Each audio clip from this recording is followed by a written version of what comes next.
ನಮಸ್ತೆ ಸ್ಪರ್ಧಾ ಮಿತ್ರರೇ, ಸ್ಪರ್ಧಾ ಕಣಜ KSP KPSC ಯೂಟ್ಯೂಬ್ ಚಾನಲ್ಗೆ ಮೊದಲಿಗೆ ತಮಗೆ ಸ್ವಾಗತ.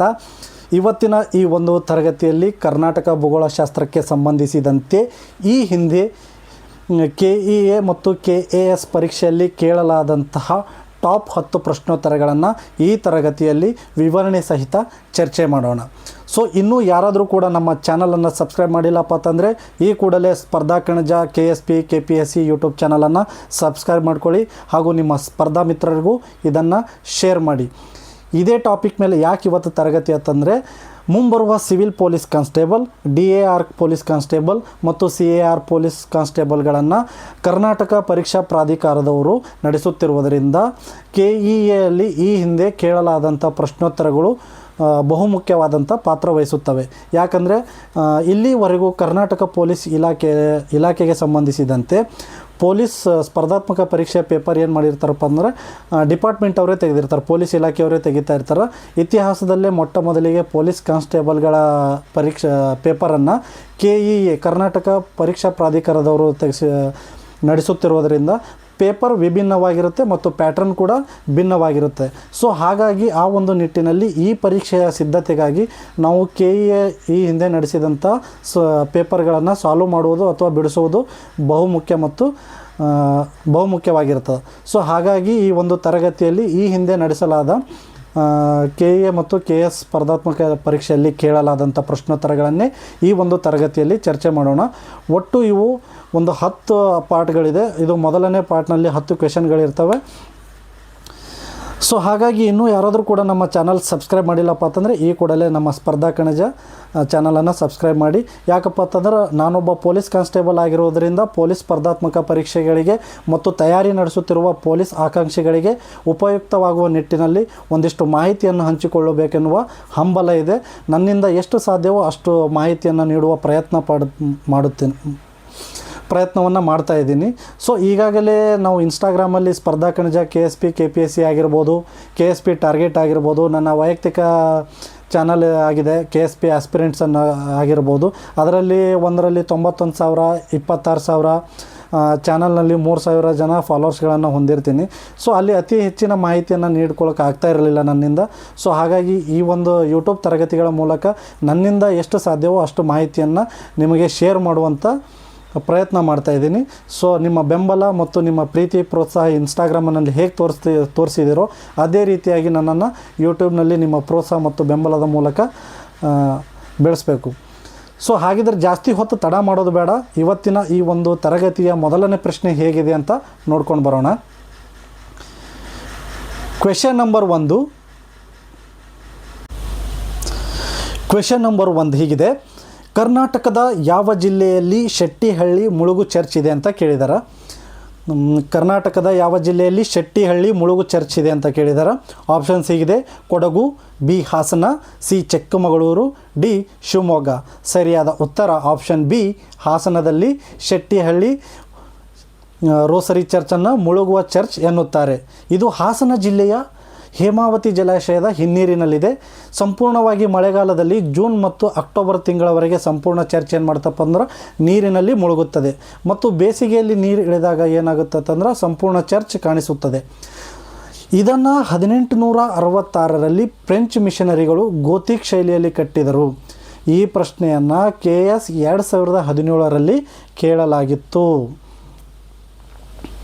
ಮುಂದಿನ ಪ್ರಶ್ನೆ ಹೀಗಿದೆ: ಕರ್ನಾಟಕದಲ್ಲಿ ಕಪ್ಪು ಹತ್ತಿ ಮಣ್ಣು ಅಥವಾ ರೇಗೋರ್ ಮಣ್ಣು ಅತಿ ಹೆಚ್ಚು ಕಂಡುಬರುವ ಪ್ರದೇಶ ಯಾವುದು ಅಂತ ಕೇಳಿದ್ದಾರೆ.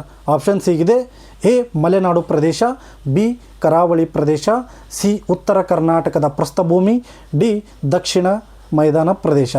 ಸರಿಯಾದ ಉತ್ತರ C ಉತ್ತರ ಕರ್ನಾಟಕದ ಪ್ರಸ್ಥಭೂಮಿಯಲ್ಲಿ ಅತಿ ಹೆಚ್ಚು ಕಪ್ಪು ಮಣ್ಣು ಅಥವಾ ರೇಗೋರ್ ಮಣ್ಣು ಕಂಡುಬರಲಾಗುತ್ತದೆ. ಈ ಪ್ರಶ್ನೆ ಕೇಳಿರ್ತಾರೆ, ರೇಗೋರ್ ಮಣ್ಣಿನ ಇನ್ನೊಂದು ಹೆಸರು ಅಥವಾ ಕಪ್ಪು ಹತ್ತಿ ಬೆಳೆಯಲು ಸೂಕ್ತವಾದ ಮಣ್ಣು ಯಾವುದು ಅಂತ ಕೇಳಿರ್ತಾರೆ. ಹತ್ತಿ ಬೆಳೆಯಲು ಸೂಕ್ತವಾದ ಮಣ್ಣು ಕಪ್ಪು ಮಣ್ಣು. ಕಪ್ಪು ಮಣ್ಣು ಬಸ್ತಾಲ್ ಶಿಲೆಯ ಶಿಥಿಲೀಕರಣದಿಂದ ಉಂಟಾಗುತ್ತದೆ.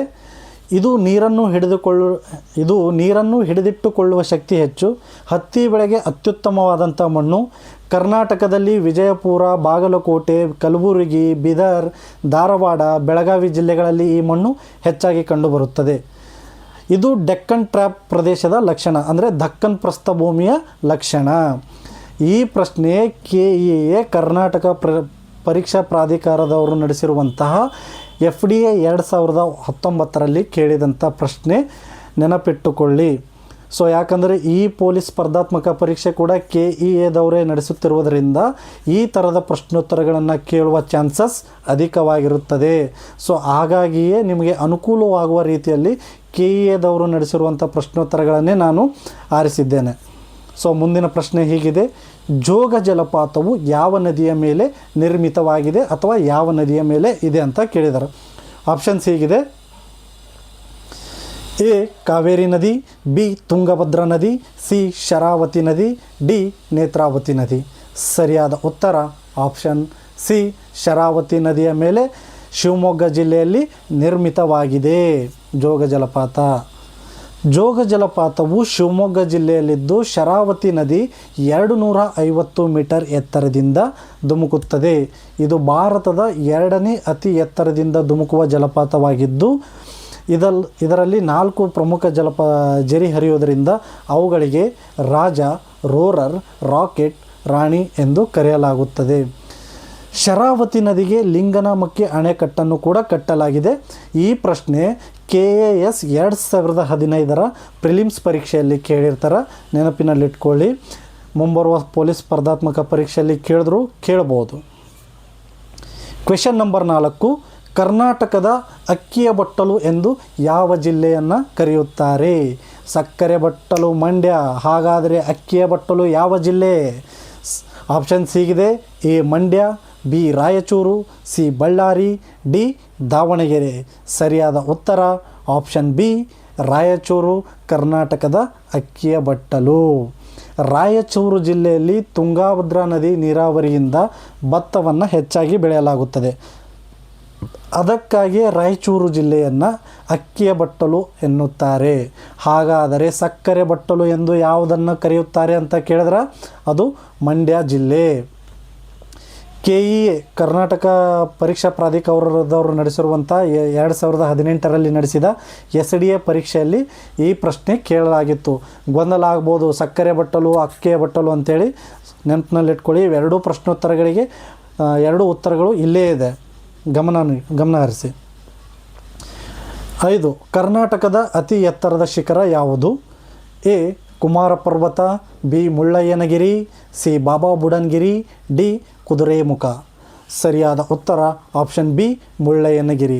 ಈ ಪ್ರಶ್ನೆ ಸುಮಾರು ಸಲ ವಿವಿಧ ಸ್ಪರ್ಧಾತ್ಮಕ ಪರೀಕ್ಷೆಯಲ್ಲೂ ಕೇಳಿದ್ದಾರೆ ಹಾಗೂ ಪೊಲೀಸ್ ಸ್ಪರ್ಧಾತ್ಮಕ ಪರೀಕ್ಷೆಯಲ್ಲೂ ಕೇಳಿದ್ದಾರೆ. ಜಾಸ್ತಿ ಕನ್ಫ್ಯೂಸ್ ಆಗೋದು ಬೇಡ. ಸರಿಯಾದ ಉತ್ತರ ಆಪ್ಷನ್ B ಮುಳ್ಳಯ್ಯನಗಿರಿ ಕರ್ನಾಟಕದ ಅತಿ ಎತ್ತರದ ಶಿಖರ. ಮುಳ್ಳಯ್ಯನಗಿರಿಯು ಚಿಕ್ಕಮಗಳೂರು ಜಿಲ್ಲೆಯಲ್ಲಿದೆ. ಇದರ ಎತ್ತರ 1930 ಮೀಟರ್ ಇದ್ದು ಇದು ಕರ್ನಾಟಕದ ಅತಿ ಎತ್ತರದ ಶಿಖರ ಎಂದು ಕರೆಯಲಾಗುತ್ತದೆ. ಸೊ ಇದು ಬಾಬಾ ಬುಡನ್ಗಿರಿಯ ಶ್ರೇಣಿಯ ಭಾಗವಾಗಿದೆ. 2ನೇ ಸ್ಥಾನದಲ್ಲಿ ಬಾಬಾ ಬುಡನ್ಗಿರಿ ಇದೆ. ಈ ಪ್ರಶ್ನೆಯನ್ನು KAS 2016ರಲ್ಲಿ ಕೇಳಲಾಗಿತ್ತು. KAS 2016ರ ಸ್ಪರ್ಧಾತ್ಮಕ ಪರೀಕ್ಷೆಯಲ್ಲಿ ಈ ಪ್ರಶ್ನೆ ಕೇಳಲಾಗಿತ್ತು. ಅದನ್ನು ಹೊರತುಪಡಿಸಿ ವಿವಿಧ ಸ್ಪರ್ಧಾತ್ಮಕ ಪರೀಕ್ಷೆಗಳಲ್ಲಿ ಏನು ಮಾಡಿರ್ತಾರಪ್ಪ ಅಂತಂದ್ರೆ ಈ ಒಂದು ಪ್ರಶ್ನೆ ಕೇಳಿರ್ತಾರೆ. ಸೊ ಮುಂದಿನ ಪ್ರಶ್ನೆ ಹೀಗಿದೆ: ನಯಾಗರ ಆಫ್ ಕರ್ನಾಟಕ ಎಂದು ಯಾವ ಜಲಪಾತಕ್ಕೆ ಕರೆಯಲಾಗುತ್ತದೆ? ಆಪ್ಷನ್ಸ್ ಹೀಗಿದೆ: A ಗೋಕಾಕ್ ಜಲಪಾತ, B ಶಿವನ ಸಮುದ್ರ ಜಲಪಾತ, C ಮಾಗೋಡು ಜಲಪಾತ, D ಅಬ್ಬೆ ಜಲಪಾತ. ಸರಿಯಾದ ಉತ್ತರ ಆಪ್ಷನ್ A ಗೋಕಾಕ್ ಜಲಪಾತಕ್ಕೆ ಕರ್ನಾಟಕದ ನಯಾಗಾರ ಅಥವಾ ಭಾರತದ ನಯಾಗಾರ ಎಂದು ಕರೆಯಲಾಗುತ್ತದೆ. ಗೋಕಾಕ್ ಜಲಪಾತವು ಬೆಳಗಾವಿ ಜಿಲ್ಲೆಯ ಘಟಪ್ರಭಾ ನದಿಯ ಮೇಲಿದೆ. ನೆನಪಿನಲ್ಲಿಡಿ, ಗೋಕಾಕ್ ಜಲಪಾತವು ಬೆಳಗಾವಿ ಜಿಲ್ಲೆಯ ಘಟಪ್ರಭಾ ನದಿಯ ಮೇಲಿದೆ. ಇದರ ಎತ್ತರ 52 ಮೀಟರ್ ಎತ್ತರದಿಂದ ಕುದುರೆಯ ಲಾಳದ ಆಕಾರದಲ್ಲಿ ಏನಿದೆ ಧುಮುಕುವುದರಿಂದ ಇದನ್ನು ನಯಾಗರ ಆಫ್ ಕರ್ನಾಟಕ ಎಂದು ಕರೆಯಲಾಗುತ್ತದೆ. ಶಿವನ ಸಮುದ್ರವನ್ನು ಬ್ಲಫ್ ಎಂದು ಕರೆಯುತ್ತಾರೆ. ಈ ಪ್ರಶ್ನೆ 2020ರಲ್ಲಿ KEA ನಡೆಸಿದಂಥ ಸ್ಪರ್ಧಾತ್ಮಕ ಪರೀಕ್ಷೆಯಲ್ಲಿ ಕೇಳಲಾಗಿರುತ್ತದೆ. ಮುಂದಿನ ಪ್ರಶ್ನೆ ಹೀಗಿದೆ: ಕರ್ನಾಟಕದ ಯಾವ ಭಾಗದಲ್ಲಿ ಲ್ಯಾಟರೈಟ್ ಮಣ್ಣು ಹೆಚ್ಚಾಗಿ ಕಂಡುಬರುತ್ತದೆ. ಆಗಲೇ ಕಪ್ಪು ಮಣ್ಣಿನ ಬಗ್ಗೆ ಕೇಳಿದರು, ಈಗ ಲ್ಯಾಟ್ರೈಟ್ ಮಣ್ಣಿನ ಬಗ್ಗೆ ಕೇಳಿದ್ದಾರೆ. ಆಪ್ಷನ್ಸ್ ಎ ಉತ್ತರ ಕರ್ನಾಟಕದ ಬಯಲು ಸೀಮೆ, ಬಿ ಮಲೆನಾಡು ಮತ್ತು ಕರಾವಳಿ ಪ್ರದೇಶ, ಸಿ ಕಲಬುರಗಿ ಪ್ರಸ್ಥಭೂಮಿ, ಡಿ ದಕ್ಷಿಣ ಒಳನಾಡಿನ ಬಯಲು. ಸೊ ಕಲಬುರಗಿಯವರು ಸ್ಪರ್ಧಾತ್ಮಕ ಪರೀಕ್ಷೆ ಬರುತ್ತೆ, ನಮ್ಮ ಜಿಲ್ಲೆಯಿಂದ ಬಂದಿದೆಯಪ್ಪ ಅಂಥೇಳಿ ಮತ್ತು ಕಲಬುರಗಿ ಪ್ರಸ್ಥಭೂಮಿ ಅಂತ ಹಾಕಿ ಬರೋಂಗಿದ್ರಿ, ಅದು ತಪ್ಪಾಗುತ್ತದ. ಸರಿಯಾದ ಉತ್ತರ ಯಾವುದಪ್ಪ ಅಂತಂದ್ರೆ ಆಪ್ಷನ್ ಬಿ ಮಲೆನಾಡು ಮತ್ತು ಕರಾವಳಿ ಪ್ರದೇಶದಲ್ಲಿ ಲ್ಯಾಟರೈಟ್ ಮಣ್ಣು ಹೆಚ್ಚಾಗಿ ಕಂಡುಬರುತ್ತದೆ. ಲ್ಯಾಟರೈಟ್ ಮಣ್ಣು ಹೆಚ್ಚು ಮಳೆ ಬೀಳುವ ಪ್ರದೇಶದಲ್ಲಿ ಕಂಡುಬರುತ್ತದೆ. ಅಧಿಕ ಮಳೆಯಿಂದ ಮಣ್ಣಿನಲ್ಲಿರುವ ಸಿಲಿಕಾ ಕೊಚ್ಚಿ ಹೋಗಿ ಕಬ್ಬಿಣ ಮತ್ತು ಅಲ್ಯೂಮಿನಿಯಂ ಆಕ್ಸೈಡ್ಗಳು ಮಾತ್ರ ಉಳಿಯುವುದರಿಂದ ಲ್ಯಾಟರೈಟ್ ಮಣ್ಣು ಹೆಚ್ಚಾಗಿ ಕಂಡುಬರುತ್ತದೆ. ಈ ಮಣ್ಣು ಆಮ್ಲೀಯ ಮತ್ತು ಕಡಿಮೆ ಫಲವತ್ತತೆ ಹೊಂದಿದೆ. ಗೇರು, ರಬ್ಬರ್, ತೆಂಗು ಬೆಳೆಗೆ ಸೂಕ್ತ. ಲ್ಯಾಟರೈಟ್ ಮಣ್ಣು ಯಾವ ಬೆಳೆಗೆ ಸೂಕ್ತ ಅಂತ ಕೇಳಿದ್ರೆ ಗೇರು, ರಬ್ಬರ್, ತೆಂಗು ಬೆಳೆಗೆ ಸೂಕ್ತ. ಈ ಮಣ್ಣು ಅತಿ ಹೆಚ್ಚಾಗಿ ಉಡುಪಿ, ದಕ್ಷಿಣ ಕನ್ನಡ, ಉತ್ತರ ಕನ್ನಡ, ಶಿವಮೊಗ್ಗ, ಚಿಕ್ಕಮಗಳೂರು, ಕೊಡಗು ಜಿಲ್ಲೆಗಳಲ್ಲಿ ಹೆಚ್ಚಾಗಿ ಕಂಡುಬರುತ್ತದೆ. ಇದು 2018ರಲ್ಲಿ ನಡೆದ KS ಪರೀಕ್ಷೆಯಲ್ಲಿ ಕೇಳಿದಂಥ ಪ್ರಶ್ನೆಯಾಗಿರುತ್ತದೆ. ಮುಂದಿನ ಪ್ರಶ್ನೆ ಹೀಗಿದೆ. ದಕ್ಷಿಣದ ಕಾಶಿ ಎಂದು ಯಾವ ಸ್ಥಳಕ್ಕೆ ಕರೆಯುತ್ತಾರೆ? ದಕ್ಷಿಣದ ಗಂಗೆ ಕೇಳಿರ್ತೀರಿ, ದಕ್ಷಿಣದ ಕಾಶಿ ಯಾವುದಂತ ಕೇಳಿದರೆ ಇಲ್ಲಿ A Nanjangud, B Gokarna, C Srirangapatna, D Melukote. ಸರಿಯಾದ ಉತ್ತರ ಆಪ್ಷನ್ ಎ ನಂಜನಗೂಡು. ನಂಜನಗೂಡು ಮೈಸೂರು ಜಿಲ್ಲೆಯಲ್ಲಿದ್ದು ಕಪಿಲಾ ನದಿಯ ದಡದಲ್ಲಿದೆ. ಇಲ್ಲಿನ ಶ್ರೀಕಂಠೇಶ್ವರ ದೇವಸ್ಥಾನ ಪ್ರಸಿದ್ಧ. ಕಾಶಿಯಲ್ಲಿರುವಂತೆಯೇ ಇಲ್ಲಿಯೂ ನದಿ ತೀರದಲ್ಲಿ ದೇವಾಲಯವಿರುವುದರಿಂದ ಇದನ್ನು ದಕ್ಷಿಣದ ಕಾಶಿ ಎಂದು ಕರೆಯಲಾಗುತ್ತದೆ. ಗೋಕರ್ಣವನ್ನು ದಕ್ಷಿಣದ ಕಾಶಿ ಎಂದು ಕರೆಯುತ್ತಾರೆ. ಆದರೆ KEA ಮತ್ತು KS ಪರೀಕ್ಷೆಯಲ್ಲಿ ನಂಜನಗೂಡು ಎಂಬ ಉತ್ತರವನ್ನು ಕೇಳಿರ್ತಾರೆ. KEA 2017ರಲ್ಲಿ ನಡೆದಂಥ FDA ಪರೀಕ್ಷೆಯಲ್ಲಿ ಏನು ಮಾಡಿರ್ತಾರಪ್ಪ ಅಂದ್ರೆ ಈ ಕ್ವೆಶನನ್ನು ಕೇಳಿರ್ತಾರೆ. ಮುಂದಿನ ಪ್ರಶ್ನೆ ಕ್ವೆಶನ್ ನಂಬರ್ 9. ಕರ್ನಾಟಕದಲ್ಲಿ ಅತಿ ಹೆಚ್ಚು ಅರಣ್ಯ ಪ್ರದೇಶ ಹೊಂದಿರುವ ಜಿಲ್ಲೆ ಯಾವುದು ಅಂತ ಕೇಳಿದ್ದಾರೆ.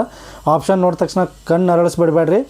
A Kodagu, B Shivamogga, C Uttara Kannada, D Chikkamagaluru. Kodagu, Uttara Kannada, Chikkamagaluru side ghat section ಅತಿ ಹೆಚ್ಚಾಗವ ಅಂತ ಹೇಳಿಕೆ ಕೊಡಗುಕ್ಕೋ, ಶಿವಮೊಗ್ಗಕ್ಕೋ, ಚಿಕ್ಕಮಗಳೂರಿಗೋ ಹಾಕಿ ಬರಬೇಡ್ರಿ ಪಟ್ಟಣಂಗೆ. ಸರಿಯಾದ ಉತ್ತರ ಉತ್ತರ ಕನ್ನಡ ಜಿಲ್ಲೆಯಲ್ಲಿ ಅತಿ ಹೆಚ್ಚು ಅರಣ್ಯ ಪ್ರದೇಶವನ್ನು ಹೊಂದಿರುವ ಜಿಲ್ಲೆಯಾಗಿರುತ್ತೆ. 2021ರ FSI ವರದಿಯ ಪ್ರಕಾರ ಉತ್ತರ ಕನ್ನಡ ಜಿಲ್ಲೆಯು 80%ಕ್ಕಿಂತ ಹೆಚ್ಚು ಅರಣ್ಯ ಪ್ರದೇಶ ಹೊಂದಿದೆ. ಕರ್ನಾಟಕದಲ್ಲಿ ಅತಿ ಹೆಚ್ಚು ಅರಣ್ಯ ಪ್ರದೇಶ ಹೊಂದಿರುವಂಥ ಜಿಲ್ಲೆ ಅದು. ಇದು ಕರ್ನಾಟಕದ ಒಟ್ಟು ಅರಣ್ಯದ ಸುಮಾರು 25 ಭಾಗದಷ್ಟು ಏನು ಮಾಡಿದೆ ಅಂದರೆ ಉತ್ತರ ಕನ್ನಡ ಜಿಲ್ಲೆ ಒಂದರಲ್ಲೇ ಒಳಗೊಂಡಿದೆ. ಪಶ್ಚಿಮ ಘಟ್ಟದ ದಟ್ಟವಾದ ನಿತ್ಯ ಹರಿದ್ವರ್ಣಗಳು ಕಾಡುಗಳು ಇಲ್ಲಿವೆ. 2ನೇ ಸ್ಥಾನದಲ್ಲಿ ಕರ್ನಾಟಕದಲ್ಲಿ ಅತಿ ಹೆಚ್ಚು ಅರಣ್ಯ ಪ್ರದೇಶ ಹೊಂದಿರುವುದು ಯಾವುದಪ್ಪ ಅಂತಂದ್ರೆ ಅದು ಚಿಕ್ಕಮಗಳೂರು. KS ಪ್ರಿಲಿಮ್ಸ್ 2021ರಲ್ಲಿ ಕೇಳಿದಂಥ ಪ್ರಶ್ನೆ ನೆನಪಿನಲ್ಲಿಟ್ಕೊಳ್ಳಿ. ಮುಂದಿನ ಪ್ರಶ್ನೆ ಹೀಗಿದೆ. ಕೃಷ್ಣಾ ನದಿಯ ಉಪನದಿಗಳಲ್ಲದ ನದಿ ಯಾವುದು? ಈ ಕೆಳಗೆ ಏನು ಕೊಟ್ಟಿದ್ದಾರಪ್ಪ ಅಂತಂದ್ರೆ ಅವುಗಳಲ್ಲಿ ಯಾವುದು ಕೃಷ್ಣಾ ನದಿಯ ಉಪನದಿಯಲ್ಲ ಅಂತ ಕೇಳಿದ್ದಾರೆ. Options A Bhima, B Tungabhadra, C Ghataprabha, D Hemavathi. ಸರಿಯಾದ ಉತ್ತರ ಡಿ ಹೇಮಾವತಿ ಕೃಷ್ಣಾ ನದಿಯ ಉಪನದಿ ಅಲ್ಲ. ಭೀಮಾ ಕೃಷ್ಣಾ ನದಿಯ ಉಪನದಿ, ತುಂಗಭದ್ರಾನೂ ಕೃಷ್ಣಾ ನದಿಯ ಉಪನದಿ, ಘಟಪ್ರಭನೂ ಕೃಷ್ಣಾ ನದಿಯ ಉಪನದಿ. ಸೊ ಹೇಮಾವತಿ ಸರಿಯಾದ ಉತ್ತರ. ಹೇಮಾವತಿ ನದಿಯು ಕಾವೇರಿ ನದಿಯ ಉಪನದಿ. ನೆನಪಿನಲ್ಲಿ ಇಟ್ಕೊಳ್ಳಿ, ಇದು ಕೃಷ್ಣಾ ನದಿಯ ಉಪನದಿಯಲ್ಲ, ಬದಲಿಗೆ ಕಾವೇರಿ ನದಿಯ ಉಪನದಿ. ಚಿಕ್ಕಮಗಳೂರು ಜಿಲ್ಲೆಯ ಬಲ್ಲಾಳರಾಯನದುರ್ಗದಲ್ಲಿ ಹುಟ್ಟುತ್ತದೆ. ಹೇಮಾವತಿ ನದಿ ಬಲ್ಲಾಳರಾಯನದುರ್ಗದಲ್ಲಿ ಹುಟ್ಟುತ್ತದೆ. ಭೀಮಾ, ತುಂಗಭದ್ರಾ, ಘಟಪ್ರಭಾ, ಮಲಪ್ರಭಾ ಇವೆಲ್ಲವೂ ಕೃಷ್ಣಾ ನದಿಯ ಪ್ರಮುಖ ಉಪನದಿಗಳು. ಕೃಷ್ಣಾ ನದಿ ಮಹಾರಾಷ್ಟ್ರದ ಮಹಾಬಲೇಶ್ವರದಲ್ಲಿ ಹುಟ್ಟಿ ಕರ್ನಾಟಕದ ಮೂಲಕ ಹರಿಯುತ್ತದೆ. ಇದು ಕರ್ನಾಟಕದಲ್ಲಿ ಹರಿಯುವ ಅತಿ ಉದ್ದವಾದ ನದಿ ಕೂಡ ಹೌದು. ಇದನ್ನು ಉತ್ತರ ಕರ್ನಾಟಕದ ಜೀವನದಿ ಎಂತಲೂ ಕರೆಯಲಾಗುತ್ತದೆ. ಈ ಪ್ರಶ್ನೆ KS 2019ರಲ್ಲಿ ಕೇಳಿರ್ತಾರೆ. ಸೊ ಇದಾಗಿತ್ತು ಸ್ಪರ್ಧಾ ಮಿತ್ರರೇ ಇವತ್ತಿನ ಒಂದು ಕರ್ನಾಟಕ ಭೂಗೋಳಶಾಸ್ತ್ರಕ್ಕೆ ಸಂಬಂಧಪಟ್ಟಂತೆ ಮಾಹಿತಿ. ಇದೇ ರೀತಿ ಮಾಹಿತಿಯನ್ನು ಕರ್ನಾಟಕ ಭೂಗೋಳಶಾಸ್ತ್ರಕ್ಕೆ ಸಂಬಂಧಪಟ್ಟ ಮಾಹಿತಿ ಮುಂದಿನ ತರಗತಿ ಪಾರ್ಟ್ 2 ವಿಡಿಯೋದಲ್ಲಿ ನೋಡೋಣ. ಸೊ ನೀವು ಈ ತರಗತಿ ನಿಮಗೆ ಇಷ್ಟವಾಗಿತ್ತು ಅಂತಪ್ಪ ಅಂತಂದರೆ ನಿಮ್ಮ ಪೊಲೀಸ್ ಸ್ಪರ್ಧಾತ್ಮಕ ಪರೀಕ್ಷೆ ತಯಾರಿ ನಡೆಸುತ್ತಿರುವ ಸ್ಪರ್ಧಾ ಮಿತ್ರರಿಗೂ ಶೇರ್ ಮಾಡಿ. ಧನ್ಯವಾದಗಳು.